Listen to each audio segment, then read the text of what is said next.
kebijakan ini akan membawa dampak inflasi dan dengan nanti setelah menghitung.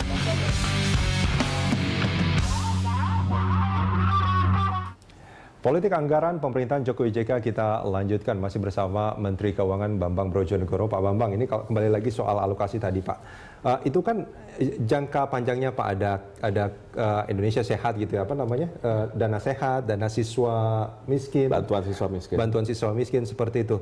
Nah, kalau untuk dampak yang apa namanya, yang saat ini terjadi, artinya sekarang kan ongkos transportasi naik, kemudian juga bahan-bahan pokok naik juga.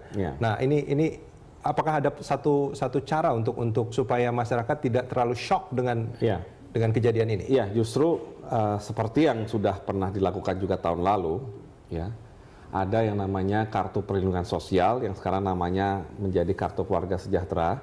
Itulah sarana untuk menyalurkan yang namanya bantuan langsung dalam bentuk cash, yang merupakan bagian dari bantuan langsung bersyarat atau conditional cash transfer tadi. Nah, tentunya kita sudah menghitung dengan besaran yaitu Rp200.000 per keluarga per bulan. Selama 2 bulan di tahun ini dan 4-6 bulan di tahun depan. 6 bulan kalau nggak salah di tahun depan. Nah, dengan besaran 200.000 ini kita sudah menghitung dampak inflasi yang akan terjadi karena pengalihan subsidi ini, sehingga dampak inflasinya tidak hanya menghitung dampak inflasi umum, tapi dampak inflasi kepada keluarga miskin atau hampir miskin yang memang lebih besar daripada dampak inflasi umum. Nah, dengan menghitung dampak inflasi tersebut, maka kita ingin mengembalikan daya beli dari keluarga tersebut. Nah, dari hitungan kita, maka keluarlah perhitungan sebaiknya diberikan 200.000 sebulan supaya daya beli masyarakat selama kondisi tersebut terjaga, termasuk untuk pangan maupun kebutuhan angkutan umum. Kalau boleh diceritakan Pak secara sederhana saja, mengapa angkanya menjadi 200.000? Ya, karena hitungan kita dengan misalnya begini, tambahan inflasi sebagai akibat kebijakan ini 2%, ya, secara umum. Nah, kalau untuk keluarga miskin hampir miskin, dampak inflasinya itu sebenarnya 4,5%, lebih tinggi. Nah, dengan 4,5% itu kita hitung mereka harus dipulihkan daya belinya kalau menerima sekitar 150.000 per bulan. Meskipun kan sebetulnya tapi kita tambahkan 200.000. Meskipun ini cara berpikir masyarakat Pak, cara berpikir masyarakat kayak ongkos transportasi saja. Misalkan yang kemarin biasanya 3.000, nah sekarang menjadi 4.000, artinya kenaikannya itu 30% sebetulnya. Dan bahan-bahan pokok juga sama juga. Ya, tapi kan keluarga ini tadinya tidak menerima sama sekali, sekarang mendapat tambahan 200.000. Ya, ini bukan penambahan dari sesuatu, ini tadinya tidak menerima karena mereka tadinya tidak terpengaruh inflasi, sekarang mereka merasakan tambahan inflasi, daya beli turun. Nah, 200.000 ini adalah upaya kita untuk mengembalikan daya beli tersebut. Jadi, ya 200.000 itulah yang bisa dipakai untuk kalau ada harga makanan yang meningkat, atau biaya transportasi yang meningkat. Iya. Nah, ini kan sebetulnya dana-dana ini, maaf koreksi kalau saya salah Pak Bambang, ini kan sebetulnya tidak ada di dalam APBN. Sudah ada dalam APBN 2014. Oh, sudah ada sebetulnya. Artinya ini kalau sudah dilakukan, ini sudah ada untuk 2 bulan pertama ini sudah ada di APBN 2014. Untuk yang tahun berikutnya ini yang nanti diatur di dalam APBN perubahan. Ya. Oke, itu sebetulnya yang menjadi apa namanya pertanyaan banyak orang sebetulnya. Nanti untuk tahun sebenarnya depan, sudah dijawab juga udah berkali-kali. Ya, nah Pak Bambang, ini kalau kita bicara soal apa namanya anggaran kita, ini kan APBN itu setiap tahun ini kan selalu defisit. Nah, ini gimana sebetulnya? Adakah terobosan-terobosan yang harus dilakukan supaya ini? Ya, kalau defisit ya cuma 2 solusinya, kurangi belanja atau tambah penerimaan. Nah, ya itu dia.